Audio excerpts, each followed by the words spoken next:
Bonjour.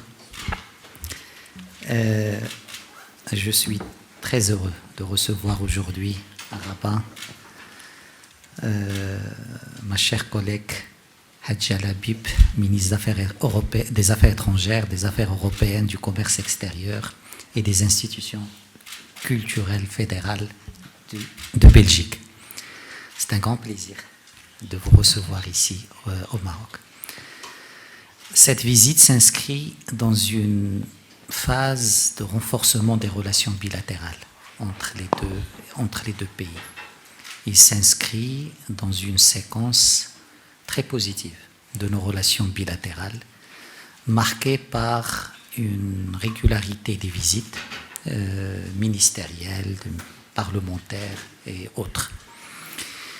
Il reflète aussi l'amitié, l'estime, la considération entre les deux familles royales des deux pays et qui constitue un élément très positif de nos relations bilatérales. La relation entre Sa Majesté le roi Mohammed VI et Sa Majesté le roi des Belges aide et constitue un élément positif de cette relation. Nos échanges ont été très fructueux. Ils nous ont permis de concevoir ou de discuter des moyens de bâtir sur une amitié ancienne, sur une coopération fructueuse. Comment bâtir sur ça un partenariat plus stratégique, avec un contenu diversifié et avec une implication de différents acteurs économiques, parlementaires, sécuritaires, judiciaires dans cette coopération. Notre dialogue politique est régulier. Nous-mêmes, on échange par téléphone sur beaucoup de sujets. Mais on va le structurer davantage entre les deux diplomaties, à Bruxelles et à Rabat, mais aussi dans les différentes capitales internationales. Nous avons, dans le cadre de notre discussion,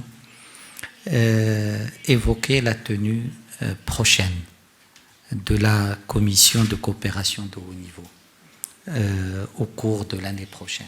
Ça fait 10 ans que cette structure ne s'est pas réunie et nous allons travailler pour la préparer pour l'année prochaine. Et pour cela, et suite à l'invitation de ma collègue, je compte me rendre à Bruxelles au début de l'année prochaine pour la préparation de cette échéance. Nous avons passé en revue les différents volets de notre coopération bilatérale en relevant que notre coopération économique est très positive. La Belgique est le 12e partenaire commercial du Maroc. La Belgique est le 10e investisseur au Maroc. La Belgique est le 7e pourvoyeur de recettes touristiques au Maroc. Et la Belgique est 7e en termes de transfert des Marocains résidents à l'étranger. C'est dire la place particulière de la Belgique au Maroc. Et nous avons discuté, nous allons poursuivre ça lors du déjeuner, comment renforcer cette coopération économique. Comment en particulier, au niveau des échanges commerciaux, c'est la Belgique qui est dans le top 10, le Maroc n'est que 42e fournisseur de la Belgique et 42e client. Donc, comment renforcer ça en construisant sur la mission économique qui a été conduite par Son Altesse Royale la Princesse Astrid, je pense en 2018, et qui a permis d'ouvrir et d'identifier beaucoup d'opportunités. Je pense qu'on a été aussi tous les deux d'accord sur l'importance de la dimension humaine dans nos relations bilatérales. La communauté marocaine en Belgique est la deuxième communauté étrangère dans ce pays-là. Et c'est un atout pour nos relations bilatérales.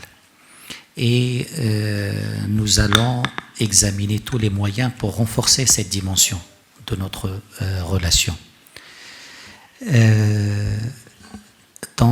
Pour promouvoir encore ces échanges humains entre le Maroc et la Belgique, mais aussi pour éviter toutes les pollutions qui viennent gêner ces rapports et cette dimension humaine.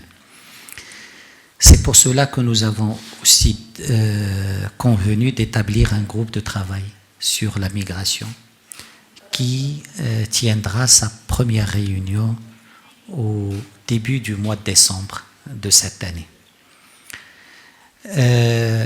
Nous avons aussi établi un groupe de coopération judiciaire qui se réunira à Bruxelles au mois de décembre toujours de cette année. C'est dire que tous les mécanismes de coopération seront réactivés rapidement pour refléter cette volonté de hisser la relation à un niveau stratégique. Le Maroc apprécie aussi énormément le rôle joué par la Belgique pour le renforcement de la relation entre le Maroc et l'Union européenne. La Belgique a toujours été un allié et un soutien à cette relation entre le Maroc et l'Union européenne. Nous allons examiner également comment renforcer ce rôle dans le cadre de cette conjoncture internationale et régionale. Le cadre juridique, je pense, est déjà riche en conventions, mais il y en a d'autres qui sont en préparation et que nous allons essayer de finaliser en perspective de la commission de haut niveau qui se tiendra l'année prochaine. Au moins 13 accords sont en cours d'examen pour une finalisation rapide. Nous allons poursuivre nos discussions au sujet des questions régionales et internationales, et là aussi je pense qu'il y a une large convergence. Nous sommes, comme le dit ma collègue, des like-minded, et sur beaucoup de questions, nos positions sont convergentes. Mais mieux que ça, notre volonté, c'est que ces positions convergentes puissent donner lieu à des initiatives conjointes, sur des problématiques globales comme les changements climatiques, comme la lutte contre le terrorisme, comme la déradicalisation, où je pense le Maroc et la Belgique peuvent porter des initiatives au niveau des organisations régionales et internationales sur la base de leur expérience nationale, mais aussi sur la base de notre coopération bilatérale. Enfin, nous allons travailler pour créer une dimension africaine de notre relation bilatérale à travers une triangulation Belgique, Maroc, Afrique, dans les domaines politiques, dans le domaine économique et commercial et dans le domaine également de la stabilité et du développement du continent africain. Donc sur ces questions-là aussi, je pense qu'on est en train d'ouvrir un nouveau chapitre dans nos relations bilatérales grâce à cette visite de travail et grâce à toute la bonne volonté des deux côtés. Et je tiens à remercier Madame la Ministre pour son implication personnelle pour créer les conditions de cette nouvelle phase dans nos relations bilatérales et ramener les différents acteurs gouvernementaux, politiques, économiques à s'inscrire dans cet esprit très positif. Encore une fois, bienvenue et nous sommes très très heureux de vous voir ici, mais aussi des résultats de nos échanges. Merci beaucoup. Merci, cher Nasser. Alors, j'ai pour habitude de dire bonjour dans la langue locale et c'est avec beaucoup de plaisir que je vous dis salam alaikum. Bonjour à toutes et bonjour à tous. Donc, tout d'abord, je tiens à te remercier, cher Nasser, pour l'accueil chaleureux reçu ici à Rabat. Un accueil qui témoigne de l'amitié étroite qui unit nos deux nations, une amitié forte, riche, de liens profonds et anciens qui se transmet comme un héritage précieux entre les femmes et les hommes apprenés à diriger nos pays. Le Maroc, vous le savez, est pour la Belgique et pour l'ensemble de l'Union européenne, d'ailleurs, un partenaire historique et stratégique en matière de commerce, de stabilité régionale, de sécurité, de migration, de climat, d'énergie et de lutte contre le terrorisme. Le Maroc est également le pays d'origine de centaines de milliers de Belges.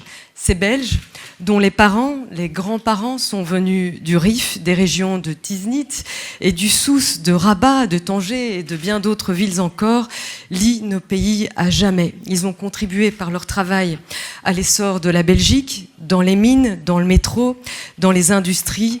Les enfants, les petits-enfants de ces immigrés expriment aujourd'hui leur talent dans des nombreuses disciplines qui vont des arts au sport de haut niveau en passant par la politique ou encore l'enseignement.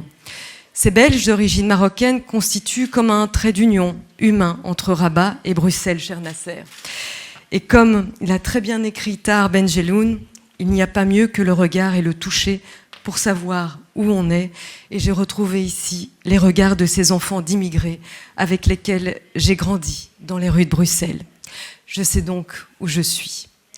Aujourd'hui, je me réjouis de notre volonté de partager, de progresser davantage dans nos relations bilatérales, économiques et commerciales et lancer un dialogue stratégique afin d'optimiser notre coopération dans divers domaines.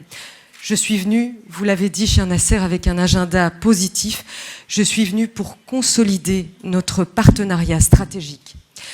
Nos excellentes relations, l'importance de nos liens historiques et nos défis communs rendent toutefois l'établissement d'un dialogue régulier, structuré, plus que nécessaire. En ce qui concerne nos relations économiques et commerciales, le succès de la mission économique princière que tu as évoquée en 2018 a illustré l'intérêt des entreprises belges pour le Maroc et a offert de très nombreuses opportunités. Je suis très heureuse d'ailleurs d'apprendre que des entreprises marocaines manifestent de l'intérêt pour la Belgique. Ces échanges et contacts doivent se poursuivre et je me félicite de votre soutien et de votre volonté. Malheureusement, l'époque que nous vivons nous amène aussi à parler des conflits auxquels nous devons faire face ensemble. Alors que les frappes russes et les violations flagrantes continuent en ce moment en Ukraine, nous avons exprimé notre profonde préoccupation face aux répercussions de cette guerre injuste et non provoquée de la Russie contre l'Ukraine. Cette guerre doit cesser et toutes les mesures que nous prenons, dont les sanctions, visent cet objectif. C'est cette guerre menée par la Russie qui est la seule responsable de l'aggravation de la crise humanitaire, alimentaire et énergétique mondiale. Des crises qui nous préoccupent et qui renforcent notre volonté d'agir ensemble au niveau international. Nos pays condamnent toute violation des principes fondamentaux de la Charte des Nations Unies et de l'usage de la violence. Je souhaite d'ailleurs saisir cette occasion, cher Nasser, pour remercier une fois de plus le soutien récent du Maroc à la résolution de l'Assemblée générale des Nations unies sur l'intégrité territoriale et la souveraineté de l'Ukraine. Nous avons également discuté du processus de paix au Moyen-Orient. La priorité partagée par nos deux pays est que la reprise d'un processus de négociation crédible entre les parties fondé sur le droit international et des paramètres reconnus. Nous avons réaffirmé l'engagement de nos pays en faveur d'une solution à deux États avec l'État d'Israël et un État de Palestine indépendant, démocratique, contigu, souverain et viable, deux États vivant côte à côte dans la paix, la sécurité et la reconnaissance mutuelle, avec Jérusalem comme future capitale des deux États. En Syrie, nous continuons de préconiser une solution politique conformément à la résolution 2254 du Conseil de sécurité des Nations unies. Il n'y a pas de solution militaire à ce conflit. La normalisation des relations avec Damas ne peut se faire que si des mesures sont prises pour mettre en œuvre cette résolution. On a également parlé de l'Iran. La Belgique et le Maroc partagent les mêmes préoccupations concernant les programmes nucléaires et d'armement de l'Iran, ainsi que le soutien iranien des intermédiaires, des proxys dans la région, qui a des effets déstabilisants pour toute la région. Sur l'accord nucléaire, nous partageons la nécessité de le rétablir. Un accord nucléaire renouvelé reste une garantie de non-prolifération et donc de paix et de stabilité dans toute la région. Nos pays appellent l'Iran à avancer concrètement dans la négociation du JCPOA et à respecter ses engagements internationaux. Lors de notre entretien, j'ai exprimé mes fortes préoccupations quant à la lourde répression aussi. La lourde répression et aux violences à l'encontre des manifestants qui ont actuellement lieu en Iran. La Belgique a été parmi les premiers États à soutenir les nouvelles sanctions proposées par l'Union européenne. La Belgique continue également à soutenir le peuple iranien dans sa demande de voir ses droits fondamentaux garantis. Nous avons également eu des échanges de vues sur le Sahara occidental, dont il est important que le processus politique reprenne. Une solution politique négociée, juste, durable et mutuellement acceptable est essentielle. Notre pays appelle au respect du cessez-le-feu et soutient le processus politique mené par les Nations Unies. Nous avons réitéré notre soutien aux efforts du secrétaire général des Nations Unies, de son envoyé spécial personnel, Staffan de Mistura, et appuyé et reconnu le rôle important de la MINURSO pour faire avancer le processus politique. Cher Nasser, la Belgique considère le plan d'autonomie présenté en 2007 comme un effort sérieux et crédible du Maroc et comme une bonne base pour une solution acceptée par les parties. Avant de conclure, je voudrais te remercier, cher Nasser, pour les échanges fructueux, l'agenda positif axé sur notre avenir et souligner que je me réjouis sincèrement de notre coopération et de notre volonté de poursuivre notre dialogue, notamment au sein du Conseil des droits de l'homme, auquel la Belgique et le Maroc viennent d'être élus ensemble. Je vous remercie. Shukran. باش يوصلك جديد فيديوهات الأنباء تيفي تابونوا معنا في لاشين يوتيوب وفعلوا الجرس.